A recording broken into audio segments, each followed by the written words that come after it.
What do you do when the person you saved from certain death, the person you'll never see again, suddenly appears at your door 6 years later with tears in her eyes and says she owes you everything? Marcus Chen stood frozen in the doorway of his small apartment on Earth, staring at a face he'd seen every night in his dreams for 6 years, a face he thought was lost to the stars forever. She was here. Lyra was actually here. Her silver hair cascaded past her shoulders, catching the afternoon light. Those distinctive pointed ears, barely visible through the shimmering strands, and her violet eyes, God. Those eyes were fixed on him with an intensity that made his heart forget how to beat. "You're alive," she whispered, her voice breaking on the last word. And before Marcus could process what was happening, she stepped forward and pressed her palm against his chest, right over his racing heart. And suddenly he felt a warm wave of emotion that wasn't entirely his own washing through him. Relief and joy and something deeper he couldn't name. 6 years ago, Marcus Chen had been a maintenance engineer on the mining colony of Kepler for to be,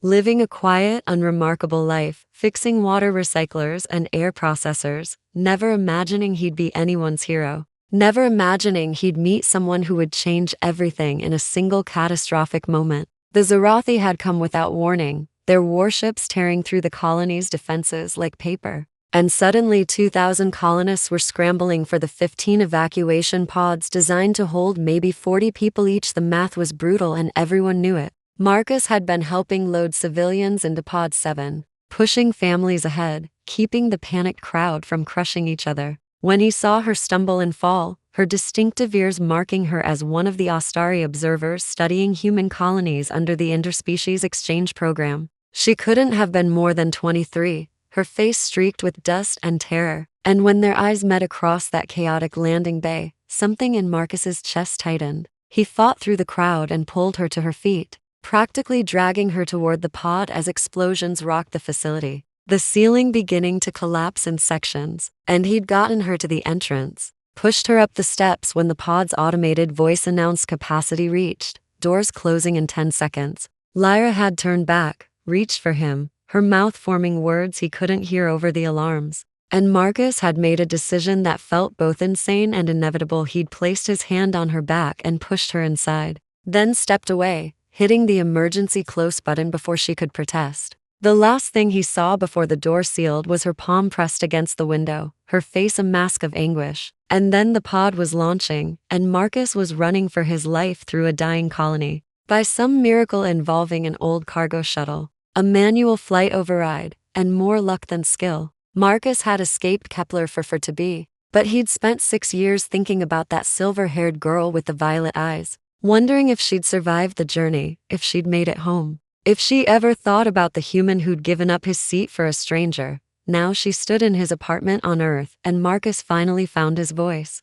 "How did you find me?" Lyra's hand was still on his chest, and he could feel that strange warmth. Like emotional sunlight filtering through him, it was her people's gift. He'd later learn, the ability to share feelings through touch, to create understanding beyond words. "I've been looking for you for 3 years, she said, and her accent carried the musical quality of her native language underneath the learned English. The records from the colony were scattered, survivors went everywhere. But I never stopped searching because," she paused, took a breath that seemed to cost her something, "because among my people, when someone saves your life at the cost of their own survival, it creates a valniche, a soul debt that transcends everything." Marcus blinked, tried to process this. "But I survived. I'm fine. You don't owe me anything." The look she gave him was fierce and tender at the same time. "You couldn't have known that when you gave me your seat. Marcus Chen, you chose possible death so I could live. And that means everything to my people.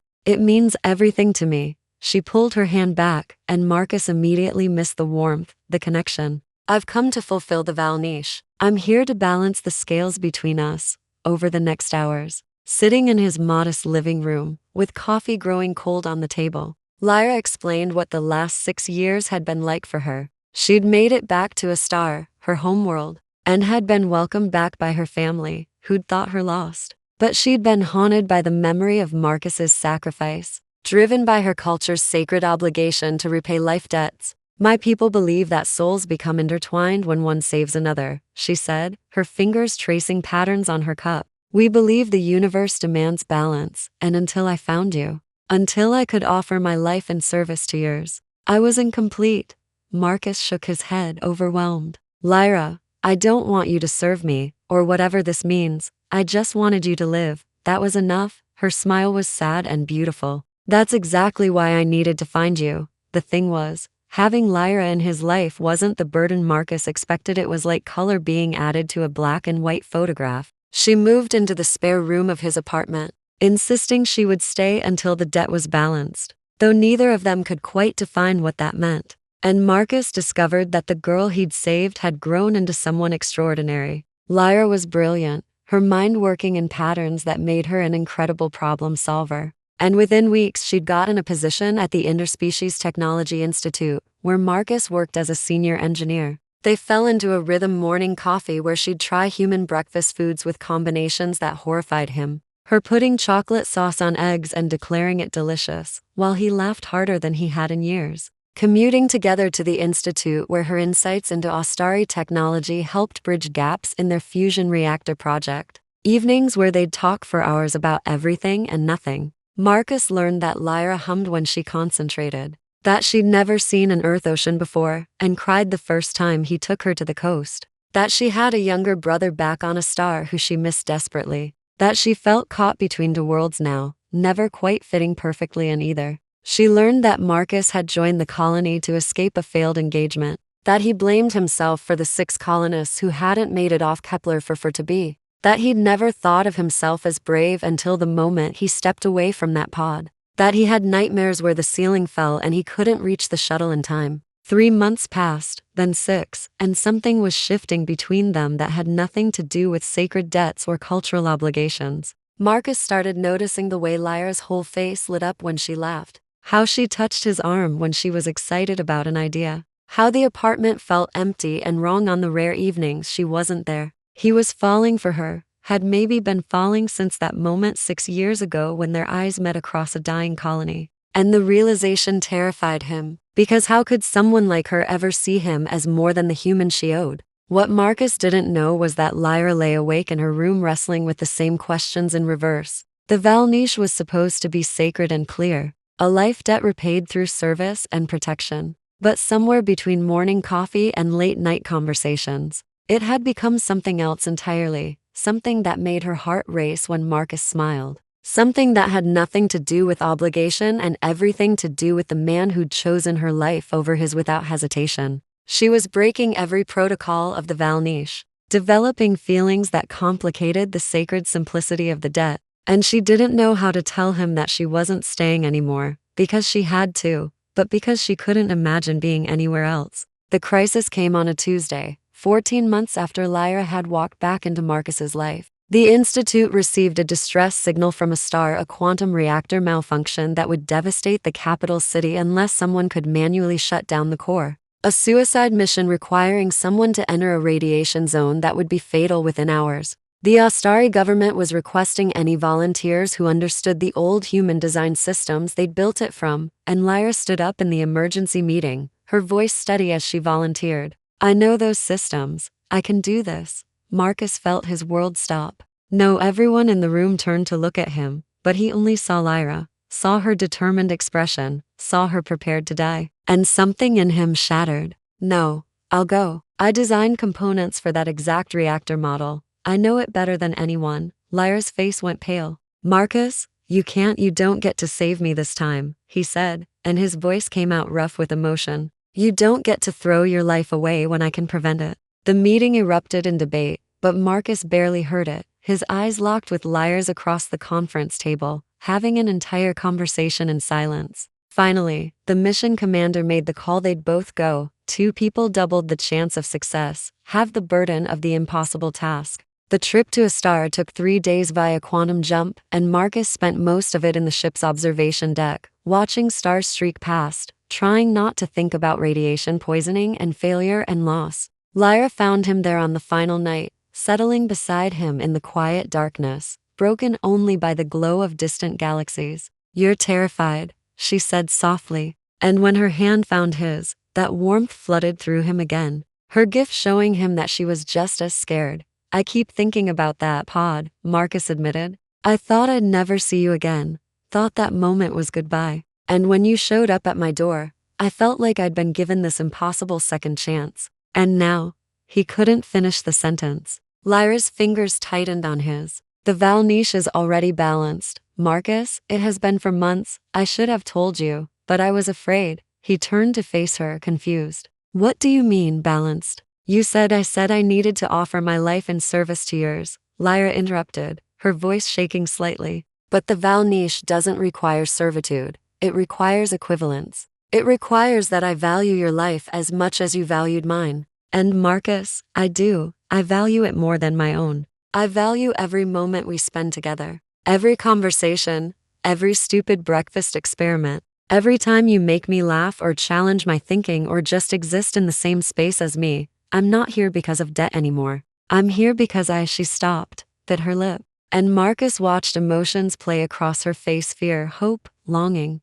Because I love you, she finished in a whisper. And I think I have, since the moment you pushed me into that pod and chose me over yourself. But I didn't know it until I found you again and realized that a universe without you in it is a universe I don't want to exist in. Marcus couldn't breathe, couldn't think, could only feel the weight and wonder of her words. And then he was cupping her face in his hands, memorizing every detail, the silver of her hair, the violet of her eyes, the pointed ears, the luminescent quality of her skin, the absolute trust in her expression. I love you too, he said, and saying it felt like finally exhaling after holding his breath for 6 years. I think I fell in love with you in that landing bay. And if we're going to die tomorrow on a star, I need you to know that giving you my seat was the best decision I ever made. Because it meant you survived. And even if I'd died then, it would have been worth it. Lyra's eyes filled with tears that caught the starlight. We're not going to die tomorrow. Promise? Promise, she said, and then she kissed him. Soft and desperate and full of everything they'd been too afraid to say. And Marcus kissed her back like she was air and he was drowning. And for a moment, there was no mission, no danger, no tomorrow, just this, just them. Just the reality that against all odds, they'd found each other again. The reactor on a star was as bad as the reports suggested. A quantum core hemorrhaging radiation, its containment fields failing in cascading stages. And Marcus and Lyra worked in synchronized desperation. His engineering knowledge combined with her ability to intuitively sense the energy flows through touch, creating a partnership that was almost telepathic. They rerouted power, bypassed failed systems, manually sealed containment breaches while alarms screamed and radiation levels climbed. And Marcus's hands shook as he made the final connection that would stabilize the core, but required someone to hold the circuit closed manually for 60 seconds while the failsafes reset. I'll do it, they said simultaneously, and despite everything, Marcus laughed, a slightly hysterical sound. We can't both be self-sacrificing idiots. Lyra grabbed his suit, pulled him close, even though their radiation badges were screaming warnings. Here's what's going to happen. You're going to hold that circuit for 30 seconds. Then I'm holding it for 30 seconds. And then we're both getting out of here and going home. Because I didn't find you again just to lose you. The certainty in her voice left no room for argument. They did it together, Marcus, counting down the first 30 seconds while energy arced through his gloves and his vision started to blur. Then Lyra, physically pulling him away and taking his place. And he watched in agony as she held the connection, her face set in determination. And when the failsafes finally engaged and the reactor stabilized, Marcus caught her as she stumbled, and they ran, supporting each other through corridors and lockdown doors and decontamination chambers until they collapsed in the medical bay, where doctors swarmed them with treatments and concerned Astari voices. They'd both absorbed dangerous radiation levels, but not fatal ones. The medical team said they'd be sick for a few days, but they'd survive. They'd actually survived, and Marcus held Lyra's hand through the nausea and weakness. And she held his right back, and he couldn't stop thinking about how close they'd come to losing everything. Recovery took 2 weeks on a star, and Marcus got to meet Lyra's family, her mother who cried and hugged him and called him the keeper of her daughter's soul, her father who gripped his shoulder with fierce gratitude, her younger brother Tam, who asked 1,000 questions about Earth and human culture and declared Marcus the coolest human ever. He saw Lyra in her world, surrounded by people who loved her, and understood the sacrifice she'd made staying on Earth for him, the life she'd put on hold because of the valniche. Come back with me, he said one evening as they walked through a star's crystal gardens, the bioluminescent plants casting rainbow light across her face. Or let me stay here, or we'll figure something out. But Lyra, I'm not losing you now. We'll find a way to build a life together, even if it means going back and forth between worlds. Lyra stopped walking, turned to face him fully, and the expression on her face was pure joy. The Institute offered me a permanent research position on Earth last week, full visa, citizenship track if I want it. I was afraid to tell you because I didn't want you to feel obligated. But Marcus, Earth is where I want to be. Not because of the Valniche, not because I owe you anything, but because Earth is where you are. Marcus pulled her close, pressed his forehead to hers in the gesture he'd learned was intimate among her people, and whispered, "You're sure? I don't want you to give up your world for me." "I'm not giving it up," Lyra said softly. "I'm expanding it. I'm choosing a life that includes both worlds. And mostly, I'm choosing you, always you." They returned to Earth together 6 weeks later. And if Marcus had thought their relationship was good before, it was nothing compared to what it became when all the fear and uncertainty fell away and they could just be together. They moved to a bigger apartment with a view of the ocean because Lyra loved watching the waves. They worked side by side at the Institute, pushing the boundaries of human Ostari collaborative technology. They took weekend trips to places she'd never seen and he'd always wanted to go. They built a life that was ordinary and extraordinary all at once. Lyra's family visited and adored Marcus. His parents met her and immediately started planning future celebrations. They adopted a cat that Lyra named Kepler in honor of where they'd met. And slowly, the trauma of the colony and the near death of the reactor mission faded into just part of their story, not the whole story. 2 years after Lyra had appeared at his door, Marcus took her back to the coast where she'd first seen the ocean. And as the sun set in brilliant orange and gold across the water, he got down on one knee in the sand and pulled out a ring he'd been carrying for weeks, waiting for the perfect moment. "Lyra, 6 years ago I gave you my seat on that pod because it was the right thing to do. Because your life had value and meaning, and I couldn't live with myself if I didn't try to save you. But I never imagined that decision would give me everything, would bring me the most incredible person I've ever known, would lead to this life we've built together. I don't believe in fate, but I believe in us. I believe in the choice we make every day to be together. And I want to keep making that choice for the rest of my life. Will you marry me?" Lyra was crying, her luminescent skin seeming to glow brighter with emotion, and she pulled him up and kissed him fiercely before saying yes, yes, 1,000 times yes, in both English and her own language. They got married 6 months later in a ceremony that blended human and Ostari traditions. Lyra, in a dress that shimmered like starlight. Marcus, in a suit with Ostari blessing symbols embroidered at the cuffs. Their friends and family from 2 worlds gathered to celebrate a love that had survived impossible odds. On their wedding night, sitting on the balcony of their hotel room watching the stars, Lyra took Marcus's hand and placed it over her heart, sharing her emotions like she'd done that first day at his door, letting him feel the depth and certainty of her love, the gratitude, not for the pod, but for every moment since, the absolute conviction that this was where she belonged. "You know what I think about sometimes?" Marcus said, his thumb tracing patterns on the back of her hand. "I think about all the versions of that day where I made a different choice. Where I took the seat on the pod, and you didn't make it. Or where we both died. Or where we survived but never found each other again. And I think about how lucky I am to be living in this version. The one where I get to love you." Lyra leaned her head on his shoulder, her silver hair spilling across his chest.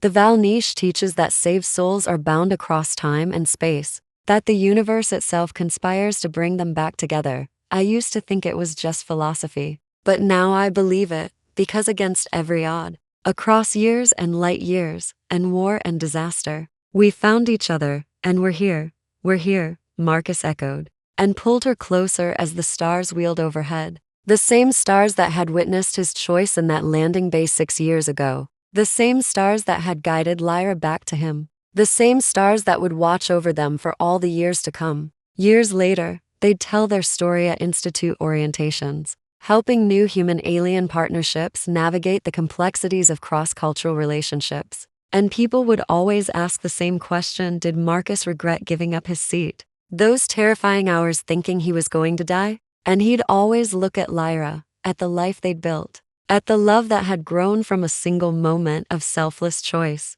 And he'd say, no, never, not for a single second. Because that choice brought him home in ways he'd never imagined. Because sometimes the person you save ends up saving you right back. Because love, real love, is worth any sacrifice, any risk, any leap of faith into the unknown. And Lyra would squeeze his hand, and everyone in the room would feel it. That tangible connection between the people who'd found each other in the chaos, who'd chosen each other every day since, who proved that sometimes the best stories are the ones where you give up everything and somehow end up with more than you ever dreamed possible. The last escape pod had taken Lyra away from Marcus, but it had also set in motion everything that brought her back. And in the end, that was the thing about love, it always found a way home.